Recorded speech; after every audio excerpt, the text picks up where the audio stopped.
My name is Charles Sithole. I stay in Soweto.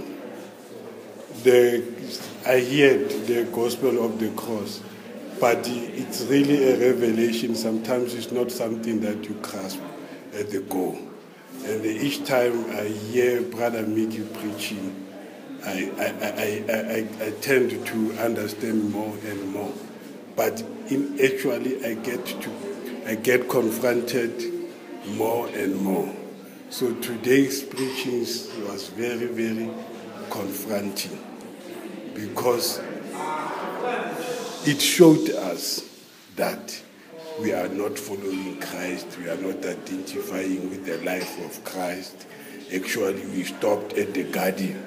When he started the inflictions and the suffering, we ran away. And I learned to say, when a Christian has stopped suffering for the truth, that Christian has backslided.